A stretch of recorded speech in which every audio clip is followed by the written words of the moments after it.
அனைவருக்கும் வணக்கங்க. இன்று நாவலுடன் பயணத்தில் வேல்பாரி நம்ம கேட்க போகிறது 2ஆம் பாகத்தில் 31வது அத்தியாயம்ங்க. கடைசியாக 10 அத்தியாயத்தில் என்ன கேட்டோம் அப்படின்னா, நம்ம சூழ்கடல் முதல் யவன அலைகளை பற்றி சொன்னார். அது மட்டும் கிடையாது, யவன வணிகத்தை விட நமது வணிகம் முதன்மையாக வரணும் அப்படிங்கிற மாதிரி சொல்லிட்டு இருந்தார். அது ஒரு புறம் இருக்கையில், நம்ம பொற்சுவை அவளுடைய தோழி சுகமதிக்கிட்ட தன்னுடைய காதல் நினைவுகளை 2 பேரும் பேசிகிட்டே இருந்தாங்க. அப்போ யாரை பற்றி பேசினாங்க அப்படின்னு பார்த்தீங்கன்னா, நம்ம கபிலரை பற்றி கூட பேசினாங்க. அதோடு அந்த அத்தியாயம் முடிவடைந்தது.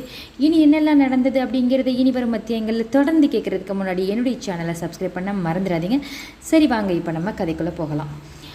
நம்ம அந்துவனை எங்கே விட்டுட்டு வந்தோம்? அவர் அந்த ஓவியங்களை தீட்டிகிட்டு இருந்தார் இல்லையா, அதோடு அங்கே விட்டுட்டு வந்தோம். இவர் இப்போ நம்ம திசைவேலர் சொன்னபடி கொஞ்சம் நல்லாவே வரைஞ்சிருந்தார். கொஞ்சம் முடிக்கிற நேரம் தான் வந்துச்சு. விரைவில் இந்த பாண்டரங்கை விட்டு வெளியில் சொல்லணும் அப்படிங்கிற மாதிரி அந்துவன் காத்துட்டு இருந்தார். ஓவிய வேலைப்பாடுகள்லாம் நல்லபடியாக முடிஞ்சிச்சு. சரி, அது ஒரு புறம் இருக்கையில், முதல் நாள் காலையில் நடந்துச்சு பார்த்திங்களா கலந்துரையாடல். அதே இடத்துக்கு அரங்குக்கு எல்லாருமே வந்துட்டுருக்காங்க. ஒருவர் பின் ஒருவராக வர்றாங்க. எங்கே எதுக்காக வர்றாங்க அப்படின்னா, உங்களுக்கே தெரியும், அந்த யவன வணிகத்தை பற்றி நம்ம சூழ்கடல் முதுவன் சொல்ல போகிறாருல்ல, அதுக்காக எல்லாருமே ஒன்று கூடிட்டாங்க.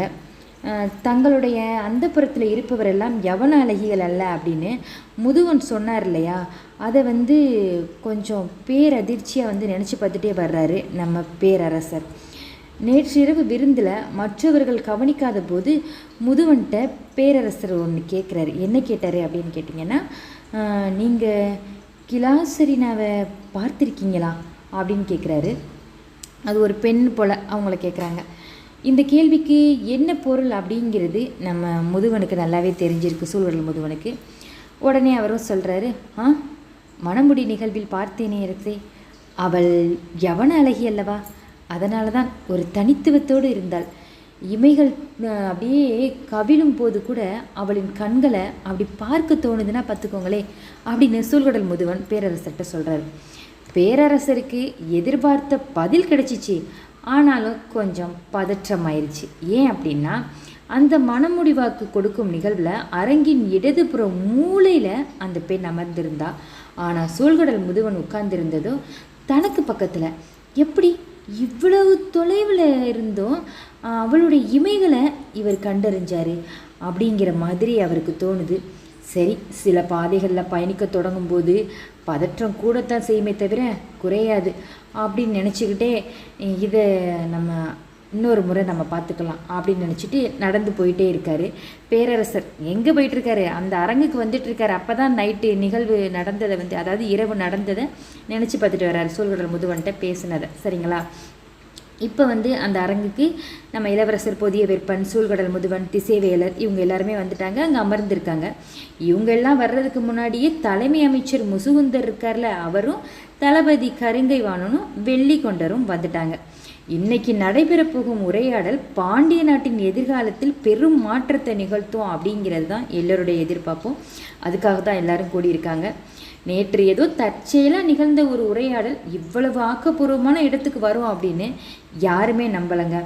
வெள்ளிக்கொண்டார் இதை நம்ம சொல்கிறபடியே சொல்லிகிட்ருக்காரு. தற்செயலாக ஏதோ பேச்சு யவனம்னு ஆரம்பித்து இப்படி வணிகத்தில் கொண்டாந்து முடிச்சு வச்சுருக்காங்களே, ஆனால் இவ்வளோ பெரிய நிகழ்வு இருக்குன்னு நினைக்கலையே அப்படிங்கிற மாதிரி அவர் நினச்சிட்ருக்காரு.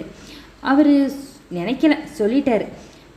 திடீர்னு அவர் சொல்கிறாரு. யார் சொல்கிறா? நம்ம சூழ்கடல் முதுவன் சொல்கிறாரு, இது தற்செயலாம் கிடையாது, இது இது இங்கே சொல்லணும் அப்படின்னு என்னுடைய நினைவு இருந்துட்டு தான் இருந்துச்சு அப்படின்னு சொல்கிறாரு. பேரரசர் வந்துடுறாரு. வந்ததோடு அடுத்து என்ன அவங்க பண்ண போகிறாங்க அப்படின்னா, சூழ்கடல் முதுவன் அந்த வணிகத்தை பற்றி சொல்கிறேன்னார் இல்லையா, அதை சொல்கிறதுக்கு ஒரு தோல் வரைபடம் ஒன்று ஒரு பெரிய மரப்பலகையில் விரிக்கிறாரு. எல்லாரும் அதை அப்படி சுற்றி நின்றுட்டாங்க. பார்த்த உடனே புரிஞ்சிச்சு அது யவனர்களுடைய வரைபடம் அப்படின்னு. இந்த வணிக பயணம் 3 இடங்களில் தங்களை கொண்டது அப்படின்னு. தங்கள் அப்படின்னா 3 இடத்துல அந்த வணிகம் பண்ணுறதுக்கு முன்னாடி அவங்க தங்கியிருப்பாங்களாம். அந்த இடத்த சொல்கிறாரு. வைப்பூர்லேருந்து புறப்பட்டால் முதல் தங்கள் சிந்து ஆற்றின் கழிமுகத்தில் இருக்கும் பாப்ரிகோனில். அங்கே கொஞ்சம் ஓய்வெடுத்துக்கிட்டு தேவைப்பட்ட அடிமைகளை மாற்றிக்கொண்டு கப்பல் புறப்பட்டுடும். அங்கேருந்து செங்கடலின் முனையில் இருக்கும் பெர்னிகே துறைமுகத்துக்கு போகணும்.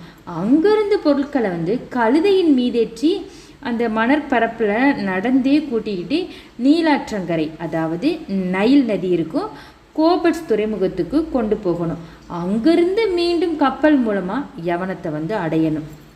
யவனர்கள் வந்து தமிழ் நிலத்தில் 2 கோட்டைகளை கட்டி அந்த வீரர்களையும் எண்ணற்ற அடிமைகளையும் வச்சிருக்காங்க. தங்களின் நாவாய்களை பழுது பார்க்க தேர்ந்த தச்சரிகளை கூட யவனர்கள் வச்சுருக்காங்க. இதுபோல் பாப்ரிகோன், பெர்னிகே, கோபட்ஸ் ஆகிய 3 இடத்துலையும் கோட்டைகள் அமைச்சு அவங்க இதே ஏற்பாடை தான் அவங்க செஞ்சு வச்சுருக்காங்க. இந்த பெரும் பயணத்தில் மேலிமேடும் மங்களகிரியும் கடற்கொள்ளையர்கள் அதிகமுள்ள பகுதி. அதே போல் செங்கடல்லிருந்து பெர்னிகே செல்லும் வழியில் பாலை மணற்பரப்பில் கருங்கொள்ளையர்களின் தாக்குதல் கொஞ்சம் அதிகமாகவே இருக்கும். அவற்றை சமாளிப்பதில் சின்ன தவறு நடந்தால் கூட எல்லாமே அழிஞ்சு போயிடும்.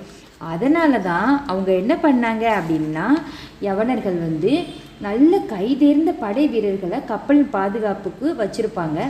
ஒன்றுக்கு மேற்பட்ட கப்பல்கள் மொத்தமாக போவதும் இதில் கொஞ்சம் முக்கியமானது. இதெல்லாம் தெரிந்த செய்தி தானே. இதில் முதன்மையானது ஒவ்வொரு கோட்டையிலும் எத்தனை வீரர்கள், எத்தனை அடிமைகள் நிறுத்தி வைக்கப்பட்டிருக்கிறார்கள் அதுதானே அப்படின்னு நம்ம முசுகுந்தர் கேட்குறாரு. பெர்னிகோவை தாண்டி நம்ம ஒன்றும் செய்ய முடியாது. ஆனால் இங்கேருந்து பெர்னிகே வரையிலான பயணத்துக்கு நம்ம சில தங்கல்களை ஏற்படுத்தணும். அது ஏற்படுத்த முடியுமல்லவா அப்படின்னு மறுபடியும் முசுகுந்தர் கேட்குறாரு. நமது நாட்டில் யவனச்சேரியை அவங்க அமைத்துள்ளது போல் பாப்ரிகோனிலும் பெர்னிகோவிலும் ஒப்பந்தம் செய்து கொண்டு நாம் தங்களுக்கான கோட்டைகளை அமைக்கலாம் அப்படின்னு பெல்லிகொண்டர் சொல்கிறாரு. யவனர்களால் தங்க வைக்கப்பட்டுள்ள வீரர்கள், அடிமைகள் ஆகியவர்களின் எண்ணிக்கையை விட 2 மடங்கு எண்ணிக்கையில் நம்மளால் தங்க வைக்க முடியுமே. நம்மள்கிட்ட அவ்வளோ வீரர்கள், அடிமைகள் இருக்காங்களே அப்படின்னு கருங்கை வாணன் சொல்கிறாரு. பேரரசர் இவங்கெல்லாம் பேசிகிட்டு இருக்கிறத அப்படி உற்று கவனிச்சுட்டே இருக்காரு. மேலிமேட்டிலும் மங்களகிரியிலும் கடற்கொள்ளையை நடத்தி கொண்டிருப்பவர்கள் யாரென்னு நமக்கு தெரியும். அவங்களை எப்படி அடக்குவது அப்படிங்கிறதும் நமக்கு தெரியும் அப்படின்னு கொஞ்சம் ஆணவத்தோடவே பதில் சொல்கிறாரு கருங்கைவாணன். இவங்க எல்லாம் வந்து அந்த வணிகத்தை பற்றி பேசிகிட்டு இருக்கும்போது ஒரு புறம் அங்கே அரண்மனையில் என்ன நடக்குது அப்படின்னு பார்த்தீங்கன்னா, அதாவது சிலம்பு இருக்குல்ல, அதை வந்து கலட்டுறதுக்குன்னு ஒரு விசேஷத்தை நடத்துவாங்களாம். முதல்ல காலில் ஒரு குழந்தை, ஒரு பெண் குழந்தை வந்து நடக்கிறதுக்கு முன்னாடி சிலம்பு அணியும் போது ஒரு பெரிய விழா மாதிரி நடத்துவாங்க போல். திரும்பி திருமணத்துக்கு முன்னாடி அந்த சிலம்பை வந்து கலட்டுவாங்க, அதுக்கும் ஒரு விழா மாதிரி நடத்துகிறாங்க. இந்த மனச்சடங்கில் முதல் நிகழான சிலம்பு நிகழ்வு வந்து பெண்களுடைய வாழ்வில் சிலம்பு அணிகிறதும் சரி, சிலம்பு கலட்டுறதும் சரி ஒரு முதன்மையான நிகழ்வுங்க. இன்றைக்கி யாருக்கு அப்படி கலட்ட போகிறாங்க அப்படின்னு நீங்கள் கேட்டிங்க அப்படின்னா நம்ம பொற்சுவைக்கு தாங்க. இது வந்து குழந்தைமை நீங்கி இளம் பருவத்துக்குள் இவங்க நுழைஞ்சிட்டாங்க அப்படிங்கிறத அறிவிக்கிறது தான் வந்து இந்த சிலம்பு கழிதல் நிகழ்வு. அது விழா மாதிரி அவங்க நடத்துவாங்க. இப்போ வந்து சிலம்பு வந்து மணமாக போகும் பெண்களுடைய கால்கள்லேருந்து கலட்ட போகிறாங்க. மாடத்தில் எல்லா அரச குல பெண்களும் அமர்ந்திருக்காங்க. எல்லோரும் வந்து யாருக்காக காத்துட்ருக்காங்க? அங்கே நம்ம பொற்சுவைக்காக காத்துட்ருக்காங்க. அவள் வந்து அவளுடைய அறையிலேருந்து புறப்படவே விருப்பம் இல்லாமல் இருந்தா. அவள் தான் தன்னுடைய காதல் நினைவிலே இருந்துட்டு இருக்காளே. எல்லோரும் வந்து அங்கே வந்துட்டாங்க. இப்போ வந்து சுகமதி வந்து வேகமாக பொற்சுவைக்கிட்ட சொல்கிறாங்க, எல்லோரும் அங்கே வந்துட்டாங்க, உங்களை அழைச்சிட்டு வர சொல்கிறாங்க, கொஞ்சம் வேகமாக அப்படிங்கிற மாதிரி, அதாவது அலங்காரம் பண்ணிவிட்டு வேகமாக கிளம்புங்க அப்படிங்கிற மாதிரி சொல்கிறாங்க. அவள் சுகமதி சொன்னதை நம்ம பொற்சுவை எதுவுமே பொருட்படுத்தலைங்க. சிலம்பு அணிவிக்கப்பெற்ற முதல் நாள் நினைவுக்கு அவளுக்கு கொஞ்சம் மூழ்கி கிடக்கிறான். முதல் நாள் எப்படி இருந்திருக்கும்? இப்போ நம்மளுக்கே வந்து ஒரு பிடிச்ச பொருளை வந்து இன்றைக்கி கொடுக்க போகிறோம் அப்படிங்கிற போது எப்போ வந்து அதை அனுபவித்தோம், அதை போட்டோம் அப்படின்னு நம்ம நினச்சி பார்ப்போம் இல்லையா? அதுபோல் அவங்களும் நினச்சி பார்க்குறாங்க. அவங்க மனசு அங்கே போகுது. தன்னுடைய கால்கள்லேருந்து எழும் ஓசையை கேட்க அவ்வளவு ஆசைப்பட்ட காலம்ங்க அது.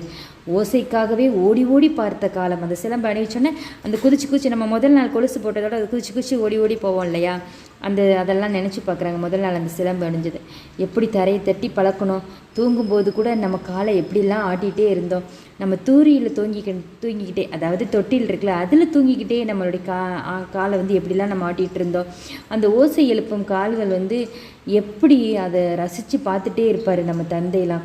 பறவைகள் வந்து சிறகுக்குள் தலை நுழைத்து கோதிக்கொண்டே இருப்பதை போல குனிந்து 2 கைகளாலும் சிலம்பு அப்படி தொட்டு அசைத்ததெல்லாம் ஒரு காலம். இந்த காலை தொட்டு பார்த்துக்கிட்டே இருக்கிறது. சிலம்பு அணிதலுக்கு தந்தை நாள் குறித்த போது அண்ணன் தான் கேட்டான், என்ன பரல் கொண்டப்பா சிலம்பு செய்ய போகிறீர்கள் அப்படின்னு அதை நினச்சி பார்க்குறாங்க. அதாவது முத சிலம்பு தங்கைக்கு செய்யும்போது அந்த சிலம்புக்குள்ளே சில முத்துகள்லாம் வைப்பாங்கல்ல, அது என்ன முத்து நீங்கள் வைக்க போகிறீங்க அப்படின்னு நம்ம பொற்சுவையோட அண்ணன் வந்து அவன் அவர்கிட்ட சூழ்விடல் முதுவன் தானே அவங்க அப்பா அவர்கிட்ட கேட்டிருக்காங்க. உடனே வந்து நீயே சொல், உன் தங்கையின் காற்சிலம்புக்கு என்ன பரல் நம்ம வைக்கலாம் அப்படின்னு அவர் கேட்டிருக்காரு. அதுவும் அப்பா சரி நானே சொல்கிறேன், ஆனால் நாளைக்கு சொல்கிறேன் அப்படின்னு சொல்லிட்டு அவங்க அண்ணன் கிளம்பி போயிடுறாரு. மறுநாள் இல்லத்தின் முற்றத்தில் எல்லோருமே அமர்ந்திருக்கும்போது உள்ளே வந்திருக்காரு. வந்தவர் தந்தையை பார்த்து கேட்குறாரு, தந்தையே என்றென்றும் வெல்ல வேண்டும் என்பதற்காக தங்களின் மணிமுடியில் அரசர்கள் பதிக்க விரும்புவது எந்த வகை மணிக்கற்கள் அப்படின்னு சொல்லிட்டு கேட்குறாரு தந்தையை பார்த்து. உடனே அவங்க தந்தையும் சொல்கிறாரு, இளஞ்சிவப்பு நிற மாணிக்க கற்களை தங்களின் மணிமுடியில் பதித்தால் எந்த விதமான போரிலும் வெல்லலாம் அப்படின்னு சொல்லுவாங்க அப்படின்னு அவர் சொல்கிறார். அப்படியா தந்தையே, சரி அப்போ இளஞ்சிவப்பு நிற மாணிக்க கல்லை கொண்டு என் தங்கையின் கால்களுக்கு சிலம்பு செய்யுங்கள் அப்படின்னு அவர் சொல்கிறார், அவங்க அண்ணன் பொற்சுவையின் அண்ணன். உடனே அவர் கேட்குறாரு, எப்பா அவள் எந்த போரை வெல்ல போகிறாள் அப்படின்னு கேட்குறாங்க. அவ அறிவில் சிறந்த பேரழகி, நாளைக்கு அவளுக்காகவே போர் நடக்கலாம் அல்லது அவளே ஒரு போரை கூட நடத்தலாம். போரின் முடிவை தீர்மானிப்பவளாக அவள் மாறலாம், யார் அறிவார் அப்படின்னு சொல்கிறாங்க அவங்களுடைய அண்ணன் சொல்கிறாங்க. உடனே வந்து அவங்க தந்தைக்கு வந்து கொஞ்சம் அதிர்ச்சி ஆயிடுச்சு. சரி என்னமோ சொல்கிற, நம்ம வணிகர் குலம் அப்படிங்கிறத நீ அடிக்கடி மறந்துடுற போல. அதுவும் தங்கைன்னு வந்துட்டா உனது எண்ணம் கட்டுக்குள்ளே இருப்பதில்லை. நம்ம வணிகர் குலத்தில் பிறந்துட்டு எங்கே இருந்து அந்த கற்கள்லாம் நம்ம வந்து இளஞ்சிவப்பு நிற மாணிக்க கற்களை கொண்டு வர முடியும் அப்படிங்கிற மாதிரி அவருடைய தந்தை சொல்கிறாங்க, பொற்சுவையோடைய தந்தை. உடனே அவர் சொல்கிறாரு, ஏன் தந்தை அப்படி சொல்கிறீங்க? அரசர்கள் நாட்டை ஆள்றாங்க, வணிகர்கள் அரசர்கள் ஆள்றாங்க, இதுதானே உண்மை. எந்த ஒரு நாட்டின் இளவரசியையும் விட பேரறிவு கொண்டவள் என்னுடைய தங்கை. அதனால தான் சொல்கிறேன், மன்னர்கள் மணிமுடியில் பதிக்க விரும்பும் இளஞ்சிவப்பு நிற மாணிக்க கற்களை அவளின் கால் சிலம்பில் பதியுங்கள் என்று அப்படின்னு மறுபடியும் ஆணித்தரமாக சொல்கிறாரு பொற்சுவையுடைய அண்ணன். தந்தைக்கு என்ன பதில் சொல்கிறதுனே தெரில. கொஞ்ச நேரம் இடைவெளி விட்டுட்டு, எங்கிருந்து கிடைக்கும் அவ்வளவு கற்கள் அப்படிங்கிற மாதிரி யோசிச்சுட்டு வாய் விட்டும் கேட்டுடுறாரு. உடனே வந்து அவங்க மகன் சொல்கிறாரு, நீங்கள் பெரும் வணிகர் தந்தையே, எங்கே கிடைக்கும் என உங்களுக்கு தெரியாதா என்ன அப்படின்னு சொல்லிட்டு அங்கேருந்து கிளம்பிடுறாரு. அவருடைய தந்தைக்கு ஒரு பெரிய குழப்பமாயிடுச்சு. என்னடாது இவன் மாதிரி இளஞ்சிவப்பு மணிக்கற்களை கொண்டு தங்கைக்கு இது செய்ய சொல்லிட்டாரு, சிலம்பு செய்ய சொல்லிட்டான். இப்போ அது எங்கே கிடைக்கும் அப்படிங்கிற மாதிரி யோசிக்கிறாரு. உடனே வந்து போரில் வெற்றி பெறும் மன்னனிடம்தான் பெரும் பொருள் இருக்கும். வெற்றி பெற்ற நாட்டின் கருவூலத்தை அவன் முழுவதும் சூறையாடி இருப்பான். அவன்கிட்ட என்ன விலை சொன்னாலும் அதை வாங்குவான். எனவே தான் இளஞ்சிவப்பு நிற மாணிக்க கற்களை தங்களின் மணிமுடியில் பதித்தால் தொடர்ந்து வெல்லலாம் அப்படிங்கிற கதையை வணிகர்கள் கூட உருவாக்கியிருக்காங்கங்க. பார்த்துக்கோங்க, வணிகர்கள் உருவாக்கிய கதைக்குள் இப்போது பெரு வணிகர் ஒருவரே மாட்டிக்கிட்டார். அந்த குறிப்பிட்ட தீவு எது அப்படிங்கிறத நம்ம பொற்சுவையோட தந்தை நல்லா அறிவார். அவரே அங்கே புறப்பட்டு போகிறார். கப்பல் நீர் கிழித்து போனது. அதன்பின் நில்லாது அசையும் அலை போல ஓசை நில்லாது ஒளி எழுப்பிக் கொண்டே இருக்கும் இளஞ்சிவப்பு நிற மாணிக்கங்கள் கொண்ட சிலம்பு பொற்சுவையின் காற்சிலம்பானது. அவர் அந்த இடத்துக்கு போய் அந்த இளஞ்சிவப்பு மாணிக்க கற்களை எடுத்துட்டாரு. தன் மகளுக்கும் வந்து அதே சிலம்பை அனுபவிச்சுட்டார். பொற்சுவை கால் சிலம்புகளை பற்றி அந்த நினச்சிட்டு இருக்கும்போதே நம்ம இங்கே சூழ்கடல் முதுவன் வந்து வணிகத்தை பற்றி சொல்லிட்டு இருக்கார் இல்லையா, அங்கே வருவோம். இப்போ 3 இடங்கள்லையும் யவனர்கள் உருவாக்கியுள்ள கோட்டைகளில் எத்தனை வகையான பொறிகள் இருக்குது அப்படின்னு ஒன்றா வரிசைப்படுத்துகிறாரு சூழ்கடல் முதுவன். அதுவரை அந்த இடத்துல உள்ளவை மிக பாதுகாப்பான கோட்டைகள், அவற்றினுள் வீரர்கள் இருக்காங்க அப்படிங்கிறது மட்டும்தான் தெரியும். ஆனால் யவனர்களின் வலிமை கோட்டையிலும் வீரர்கள்ட்டையும் மட்டும் கிடையாது, எண்ணற்ற பொறிகளை அவங்க உருவாக்கியிருக்காங்க. அவை தான் அவர்களின் வலிமைக்கு அடிப்படை அப்படிங்கிறத பட்டியலை அங்கே சொல்லும்போது எல்லோருக்குமே ஆச்சரியமாக இருக்குது. அதாவது பொறிகள் அப்படின்னா அவங்க வச்சுருப்பாங்க இல்லையா, ஆயுதங்கள், அதைத்தான் சொல்கிறாரு.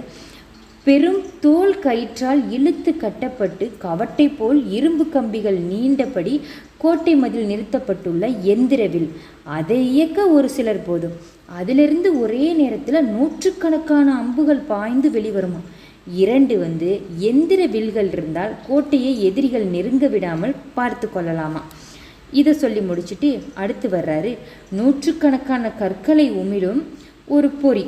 அது இரும்பால் செய்யப்பட்ட சிற்றூசி உருளைகளை வீசி எறியும் கூடை பொறி. கோட்டை மதிலை நெருங்க பகைவரின் உடலை கொத்தி தூக்கும் தூண்டில் பொறி. அதையும் மீறி மேலேறுபவர்களை அகலியை நோக்கி தள்ளும் கவை பொறி. அப்படின்னு வரிசையாக தாக்கவும் தடுக்கவும் யவனர்கள் பயன்படுத்தும் பொறிகளை அப்படி பட்டியலிட்டுக்கிட்டே வர்றாரு நம்ம சூழ்கடல் முதுவன். ஆனால் கடைசியாக 3 பொறிகளை சொன்னார் பற்றியெல்லாம் சொல்லும்போது அங்கே உள்ளவங்க எல்லாம் அரசவையில் அப்படி வாயடைச்சு போய் கேட்டுட்ருக்காங்க. சரி, அவங்க அந்த ஆயுதங்கள் எல்லாம் சொல்லிகிட்டு இருக்கட்டும். இப்போ நம்ம பொற்சுவையை அழைச்சிட்டு வர சொல்லி அங்கே காத்துட்ருக்காங்க இல்லையா மகளிர்கள் எல்லாரும், அங்கே போவோம். பொற்சுவையின் வருகைக்காக எல்லோருமே அரங்கில் ரொம்ப நேரமாக காத்துட்ருக்காங்க. அவளோ தன்னுடைய காதல் நினைவுகளை அப்படி மூழ்கியவளாக அறையை விட்டு வராமலே இருக்கிறான். அரச குடும்பத்தின் மூத்த பெண்மணிகள் காரணம் அறியாமல் அப்படி திகச்சிட்டு போயிருக்காங்க. என்ன பொற்சுவை இன்னும் வராமல் இருக்காங்க, என்னாச்சு அப்படிங்கிற மாதிரி பேச ஆரம்பிச்சிட்டாங்க. பக்கத்தில் பேச ஆரம்பிச்சிட்டாங்க. அவங்க உடனே சொல்கிறாங்க, இன்னும் கொஞ்ச நேரத்தில் வந்துடுவா அப்படிங்கிற மாதிரி பாண்டிமாதேவி சொல்கிறாங்க.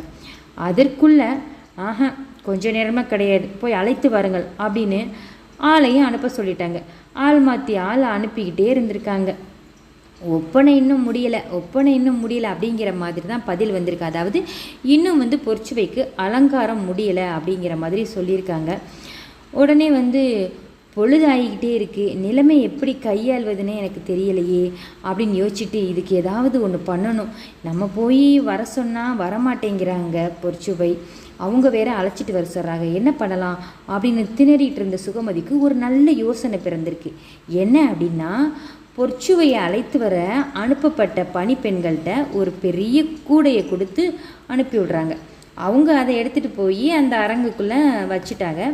அரங்கில் இருந்த மற்றவர்கள் என்னது இந்த கூடையில் இந்த பெண் கொண்டு வர்றா அப்படின்னு புரியாமல் பார்த்துட்டு இருந்தபோது அந்த பணிப்பெண்கள் சொன்னாங்க, சிலம்பு சுழற்றும் விழாவுக்கு சாவகத்திலிருந்து கொண்டு வரப்பட்டுச்சான் இது அப்படின்னு சொல்லிட்டு அந்த கூடையில் இருந்ததை எடுத்து விசிறியது. அதை எடுத்து ஒவ்வொரு ஆளுக்கும் அங்கே அமர்ந்திருப்பாங்கள்ல பெண்கள் எல்லோருக்கும் ஒவ்வொரு விசிறியாக கொடுக்குறாங்க. உடனே எல்லாரும் மூஞ்சி ஒரு மாதிரி ஆகுது. என்னது பண விசிறியா அப்படின்னு சொல்லிட்டு ஒரு மாதிரி முகம் சுளித்தபடி அந்த விசிறியை வாங்குறாங்க. நமக்கு கிடைக்காத பொருள் மாதிரி அப்படின்னு வாங்கி பார்த்தா அந்த பனையோலை அப்படி விரிக்கிறாங்கல்ல வீசுறதுக்கு, அப்படி விரிக்கும்போது அப்படியே அழகு நிரம்பிய ஓவியம்ங்க அந்த விசிறி ஃபுல்லாக. அத்தனையும் இணையற்ற எழில் கொண்டது. அனைவரின் கண்களும் அப்படி ஓவியத்தையே உற்று பார்க்க எல்லாருமே பார்க்குறாங்க. அப்படி ஒரு ஓவியத்தை பார்த்ததே கிடையாது. அந்த பனை விசிறியின் மேல் முனையில் முத்துக்கள் ஒன்றா பதிச்சிருக்குங்க. வாங்கியவங்க எல்லாருமே அப்படி வாய் பிளந்து பார்த்துட்ருக்காங்க. பறவையின் சிறகு போல் விசிறி அப்படி விரிக்கும்போது அந்த ஓவியங்களின் அழகும் முத்துக்களின் ஒளியும் அப்படியே எல்லோரையும் மெய் மறக்க செஞ்சிருச்சுன்னா பார்த்துக்கோங்களேன், நம்ம எதுக்காக இந்த இடத்துக்கு வந்திருக்கோம் அப்படிங்கிறத கூட. ஒருவர் கூட விசிறியை அப்படி விசிறாமல் அப்படி கண்ணாடியை போல் முகத்துக்கு முன்னாடி அப்படி வச்சு அப்படியே பார்த்துட்டே இருக்காங்க அதனுடைய அழகை.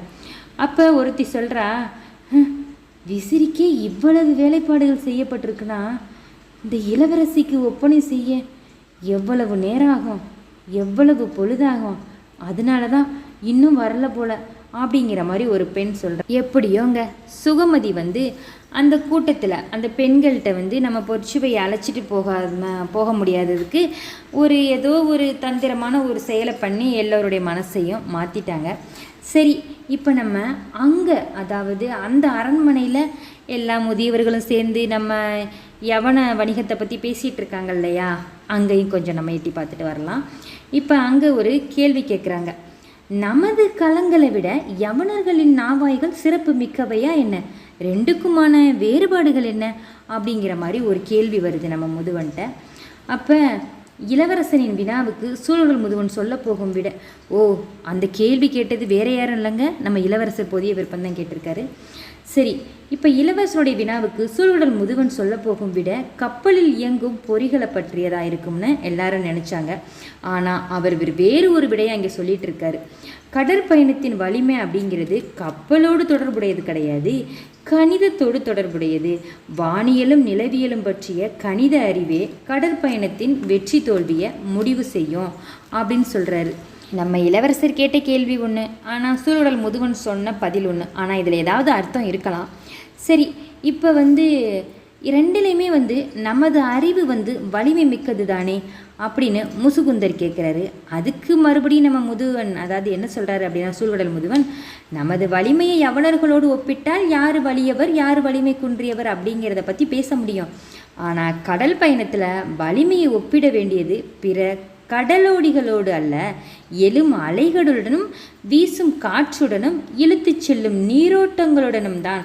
அவற்றோடு ஒப்பிட என்ன இருக்கிறது நம்மிடம் அப்படிங்கிற மாதிரி சூழ்கடல் முதுவன் சொல்கிறாரு. இந்த மறுமொழியின் தொடர்ச்சியை எல்லோருமே திசைவேலர்கிட்ட இருந்து ஏதாவது சொல்லுவாரா அப்படிங்கிற மாதிரி எல்லாரும் திசைவேலரையே பார்க்குறாங்க.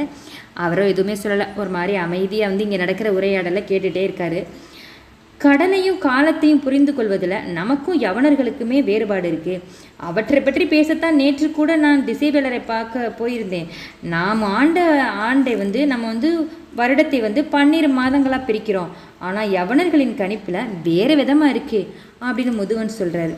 அவங்க எப்படி பிரிக்கிறாங்க அப்படின்னு கேட்டதுக்கு, ஆமாம், அவங்க ஒரு நாளைய 24 மணிகளாக பிரிக்கிறாங்க. நாமும் 60 நாளிகையாக பிரிக்கிறோம். நேரத்தை அவர்களை விட மிக துல்லியமாக நம்மளால் கணிக்க முடியுது. ஆனால் நிலவியலை பொறுத்தவரை அப்படி சொல்ல முடியுமான்னு தெரில. அவங்க நிலப்பரப்பை டிகிரி கணக்கில் 360 பாகங்களாக பிரிக்கிறாங்க. அது மட்டும் கிடையாது, இந்த வணிகத்தை பற்றி இன்னொரு முக்கியமான விஷயம் என்ன சொல்கிறாரு அப்படின்னா, இந்த வணிகத்தில் நம்ம முதன்மை பெறணும் அப்படின்னா அதற்கு அடிப்படை அந்த தங்கள்னு முகாம்களில் நம்மளும் நம்மளுடைய வீரர்களை தங்க வைப்போம் அப்படிங்கிற மாதிரி கரங்கை வாணன் சொன்னார் இல்லையா. அவங்களோட எண்ணிக்கை நிறைய வீரர்கள் வச்சுருக்கோம், அடிமைகள் வச்சுருக்கோம், நம்ம அந்த மாதிரி பண்ணிக்கிடுவோம் அப்படின்னு சொன்னதுக்கு, அப்படிலாம் முடியாது. தங்கள் முகாம்களில் கோட்டை அமைப்பதும் அங்கு வீரர்களை இறக்குவதாலையும் நம்ம அதாவது வணிகத்தில் முதலிடம் பெற முடியாது. காலத்தையும் இடத்தையும் பற்றிய அறிவில் அடுத்த கட்ட வளர்ச்சியை நம்ம அடைஞ்சால் மட்டும்தான் முடியும் அப்படின்னு முதுவன் சொல்கிறார். அவர் அங்கே சொல்லிகிட்டு இருக்கும்போது, இங்கே என்ன நடக்குதுன்னு நம்ம போய் பார்த்துட்டு வந்துடலாம். பொற்சுவை சிலம்பை கலட்டுறதுக்கு வர்றாங்களா அப்படின்னு சொல்லிட்டு சுகமதி எவ்வளவு சொல்லியும் பொற்சுவை புறப்படுறதாவே தெரியலைங்க. உண்மையில் பொற்சுவையும் தனக்குள்ளே சொல்லி கொண்டே தான் இருக்கிறான். ஆனாலும் மனம் கேட்க மறுத்துக்கிட்டே தான் இருக்குது. மனம் உண்மையை பற்றி நிற்கும் விலங்குங்க. அதை சுழலுக்கு பழக்குதல் அப்படிங்கிறது எளிது கிடையாதுல்ல. சிலம்பிலிருந்து தெரிக்கும் மாணிக்க பரலின் ஓசையை கேட்டுக்கிட்டே இருக்கணும் அப்படின்னு ஆசைப்பட்ட பொற்சுவை முதன்முறையாக காதலனால் பாதம் தொடப்பட்ட கணத்தில்தான் அமைதியடைந்த சிலம்பின் பரல்களை ரசித்து பார்த்தா. அந்த பார்வையிலிருந்து விலக முடியாமல் சிலம்பை தொட்டு பார்த்தபடி அவன் கேட்டான், பெண் பிள்ளைகளுக்கு ஏன் சிலம்பு அணிவிக்கிறார்கள் தெரியுமா அப்படின்னு நம்ம பொற்சுவையுடைய காதலர் கேட்குறார். அவனின் சிறு தொடுதல்கள் சிலம்பின் மாய ஓசையை அப்படி உள்ளுக்குள்ளே கடத்திக்கிட்டு இருந்துச்சான். அவன் என்ன சொல்கிறது விட அப்படின்னு தெரியாமல் அப்படி முழிச்சு போய் நின்றுட்டுருக்கா. அப்போ பொற்சுவையின் காதலன் சொல்கிறாரு, பெண் தன் காதலனின் அழைப்பை ஏற்று ஊர் உறங்கும் வேளையில் ஓசையின்றி அவனோடு சென்று விடக்கூடாது. அதற்காகத்தான் அவள் எங்கு சென்றாலும் ஓசையோடு செல்லும் ஏற்பாட்டை செய்தார்கள் அப்படின்னு அவர் சொல்கிறாரு. அவனால் ஏற்பட்ட மயக்கத்தை அவனின் மறுமொழியே தெளிவடைய செஞ்சிச்சு. அவன் மேலும் சொல்கிறான், அதனால தான் இளம் பருவத்தில் சிலம்பு அணிதலும் திருமணத்துக்கு முன் சடங்காக சிலம்பை கலற்றலும் நடக்கிறது. சிலம்பின் வேலை கால்களுக்கு அழகூட்டுவதோ மனதை மகிழ்விப்பதோ அல்ல, காதுகளுக்கு ஓசையை கடத்துவது மட்டுமே. ஓசை தேவையில்லாத போது அதை கலட்டித்தானே ஆகணும். திருமணமாக போகும்போது எதற்கு சிலம்பு அப்படின்னு அவர் சொல்கிறார். காதலன் சொன்னது நினைவுக்கு வந்ததும் நம்ம பொற்சுவைக்கு இனிமே இந்த சிலம்பு நம்ம கால்களில் இருக்கக்கூடாது அப்படின்னு தோணுது.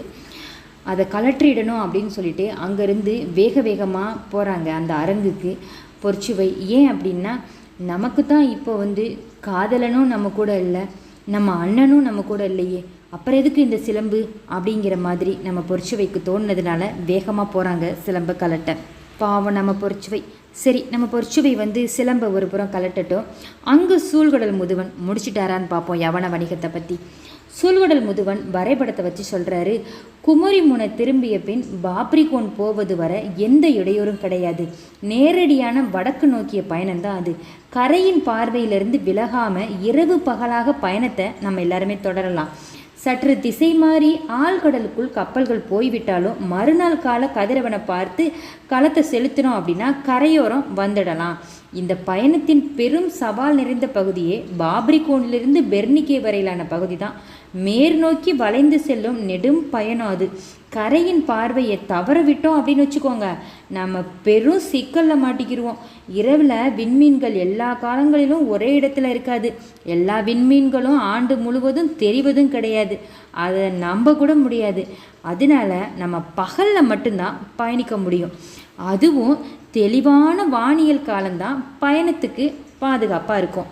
சற்று திசை மாறினாலும் நம்ம எந்த திசை வழி மீளணும் அப்படிங்கிறத பற்றி யாருக்கும் தெளிவான புரிதல் இருக்காது.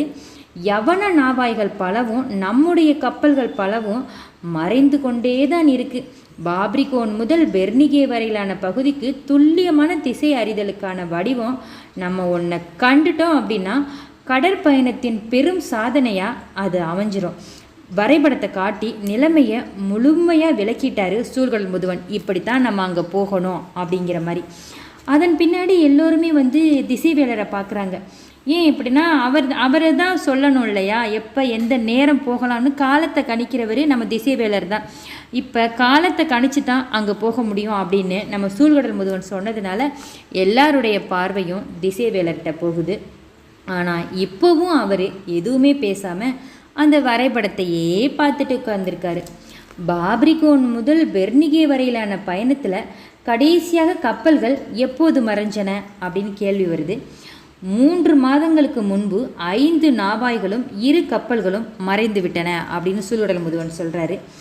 கொஞ்சம் சிந்திச்சபடி இருந்துட்டு அவர் மறுபடியும் சொல்கிறாரு, 3 மாதங்களுக்கு முன்பு மேலை காற்று உச்சங்கொண்டிருந்த காலம். அப்போது தவறிய கப்பல்கள் நடுக்கடல் நோக்கி போக முடியாது. அதற்கு எதிர் திசையில தான் காற்று தள்ளிட்டு வந்திருக்கணும். அவங்க பாதுகாப்பாகத்தான் கரை ஒதுங்கியிருப்பாங்க அப்படின்னு சொல்கிறார். உடனே இவர் சொல்கிறாங்க, இங்கே அரங்கில் உள்ளவங்க சொல்கிறாங்க, இல்லையே அப்படி எதுவும் நிகழலையே அப்படின்னு. அப்படி என்றால் நீ வைத்துள்ள வரைபடம் தவறு, இதில் உள்ள திசையே தவறு அப்படின்னு அந்த திசைவேலர் சொல்கிறாரு. சூழ்கடல் முதுவனுக்கு என்ன சொல்கிறேனே தெரில. அப்படியே மறுமொழி இல்லாமல் அப்படி நின்றுட்டுருக்காரு. தவறான ஒன்றை வச்சுக்கிட்டு சரியானதற்கான வழியை கண்டறியவே முடியாது அப்படிங்கிறாரு. சரி, அப்போ நீங்கள் சரியானதை சொல்லுங்க அப்படிங்கிறாங்க. வரைந்த கோடுகளை அடிப்படையாக கொண்டு திசையை அறியவே முடியாது. நாள் மீன்களையும் கோல் மீன்களையும் கொண்டு தான் திசையை நம்ம அறியலாம். அதையும் அறிய முடியாமல் செய்யும் ஆற்றல் இயற்கைக்கு உண்டு. அதனால இவற்றை கடந்த வழிமுறைகள் உண்டா அப்படிங்கிறத நம்ம முதல்ல சிந்திக்கணும் அப்படிங்கிறாரு. அது எப்படி சாத்தியமாகும் அப்படின்னு சூழ்கடல் முதுவன் மறுபடியும் கேட்குறார். ஏன் ஆகாது? கதிரவனின் நிழலை மட்டுமா நம்பி பொழுத கழிக்கிறோம்? நீர் வட்டிகளை கொண்டும் மணற்குடுவைகளை கொண்டும் பொழுத கழிக்கிறோம் அல்லவா? சின்னஞ்சிறு கருவியை கொண்டு கதிரவன் இருந்தாலும் இல்லை அப்படின்னாலும் பொழுதை நம்மளால் அளக்க முடியுது. பகலையும் இரவையும் நமது கணக்குகளுக்குள்ளே அடக்க முடியுது. அதே போல் கதிரவனையும் விண்மீன்களையும் பார்க்க முடியலை அப்படின்னாலும் திசையை கண்டறியும் வழிமுறை ஒன்றை நம்ம கண்டறியணும். அதுதான் இதற்கான சரியான தீர்வை தரும் அப்படின்னு சொல்கிறாரு. உடனே எல்லாரும், அப்படி ஒன்று நம்மளால் உருவாக்க முடியுமா என்ன அப்படின்னு கேட்குறாங்க. நம்மால் உருவாக்க முடியுமா என்று எனக்கு தெரியாது. ஆனால் ஒன்றை உறுதியாக என்னால் சொல்ல முடியும். இயற்கை ஏற்கனவே உருவாக்கி வைத்திருக்கும், நம்ம அதனை கண்டுபிடிக்கணும், அவ்வளோதான் அப்படின்னு திசைவேலர் சொல்லி முடிக்கிறாரு. உடனே புதிய விற்பன் கேட்குறாரு டக்குன்னு, எப்படி கண்டறிவது அப்படின்னு. திசைவேலர் சொல்கிறாரு, ஆசையின் வழியே பயணப்படக்கூடாது, அறிதலின் வழி தான் பயணப்படணும். இயற்கை ஆசைக்கான பொருள் அல்ல அப்படிங்கிறாரு. மறுபடியும் அவர் சூழ்கடல் முதுவன் குறுக்கிட்டு பேசுகிறாரு. ஆசைப்படுதலும் பொருள் சேர்ப்பதும் தானே வணிகத்தின் அடிப்படை. அதற்காகத்தானே இப்போ நம்ம இந்த முயற்சியே நடக்குது. நமக்கு இப்படி ஒரு ஆசை வந்ததுனால தானே வணிகத்தில் பொருள் ஈட்டணும் அப்படின்னு சொல்லிட்டு நம்ம அங்கே போகணும்னு நினைக்கிறோம், அவங்களோட முதன்மையாகணும்னு நினைக்கிறோம் அப்படிங்கிறாரு. அதனால தான் வரைபடத்துக்குள்ளே களங்கள் மறைந்து கொண்டிருக்கின்றன அப்படின்னு திசைவேலர் சொல்கிறாரு. திசைவேலர் என்ன சொல்ல வர்றாரு அப்படிங்கிறது சரியாக புரியாமல் எல்லோருமே முழிச்சிட்ருக்காங்க. ஆனால் அந்த பேரறிஞரிடம் நினைப்பதையெல்லாம் பேசிவிடவும் கேட்டுவிடவும் யாராலும் முடியாதுங்க. அதனால் ரொம்ப நேரம் அந்த அவை அமைதியாகவே இருக்குது. அதோடு அந்த அத்தியாயம் முடிவடையுதுங்க. நம்ம திசைவேலர் சொன்னது சரியாக தாங்க இருக்கும். அது எப்படிங்க ஒரு வரைபடத்தில் வரைஞ்ச கோடுகளை வச்சு திசை அறிய முடியும்? திசை அறிய முடியாது தானே. அவர் சொல்லிட்டார், 4 மீன்களையும் கோல் மீன்களையும் வச்சு தான் திசை அறியணும் அப்படின்னு சொல்லிட்டு. இப்போ 4 மீன்களையும் கோல் மீன்களையும் வச்சு இவங்க திசையை அறிஞ்சிருவாங்களா? அந்த திசையை கண்டறியும் வழிமுறையை தான் அவங்க கண்டறிஞ்சிருவாங்களா? இதெல்லாம் நீங்கள் தெரிஞ்சுக்கணுமா? என்னோட நீங்கள் அடுத்தடுத்த அத்தியாயத்தில் தொடர்ந்து பயணிப்பீங்க அப்படிங்கிற நம்பிக்கையில் உங்கள் ருத்ரா. நான் கதை சொல்கிற விதம் உங்களுக்கு பிடிச்சிருந்துச்சு அப்படின்னா என்னோட நீங்கள் அடுத்தடுத்த அத்தியாயங்கள் தொடர்ந்து பயணிக்கணும்னாலும் சப்ஸ்கிரைப் பண்ண மறந்துடாதீங்க. தொடர்ந்து பயணிப்போம். காத்திருங்கள். நன்றிகள்.